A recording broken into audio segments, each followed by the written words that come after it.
Let your prophetic word guide your people, empower your people, that in these last days, all of us, we are working as one family.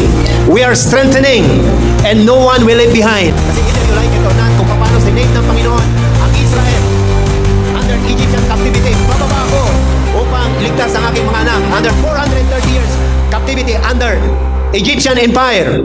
Bumaba ang Panginoon? Yes po. Pero gumamit siya ng isang propeta. Sino po? Si Moises. Amen. Either we like it or not, gagamit ang Panginoon ng kanyang mga servant pa. That's why, if we hear Jesus, the Alpha and Omega, isipin natin dito pa, huwag religion ako, religion yan ha. Minsan, mag-offer ka ng panalangin dito, pag-freak kita bro. Ay, saglit. Anong religion nyo? That's why, pag sinabing sambahan, anong nasa isip ng tao? Religion kagad.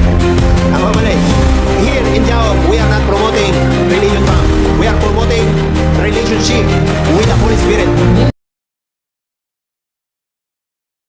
If the prophet of God declares sa UAE, sabi niya, pumunta ako dito para ipakilala ang totoong Christianity.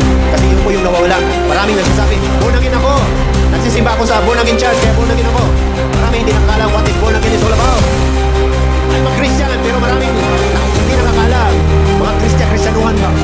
Diba? Buti pa yung rebelde, kilala yung identity nila. Rebelde ako. Diba? Dapat tayo makilala yung identity natin as a genuine Christian.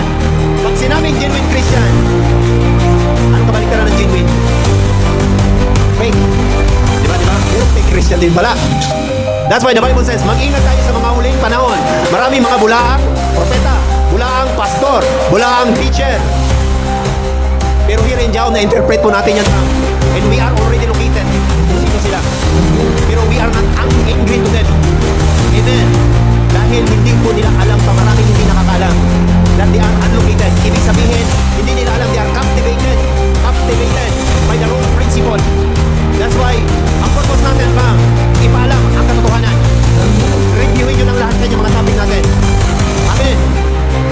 Dumating man ang COVID, dumating man ang mga rumors of war, whatever it is, that signs and wonders that will come before the coming of the Lord Jesus, pagputok ng bulkan, ay, huwag po kayong matakot pa.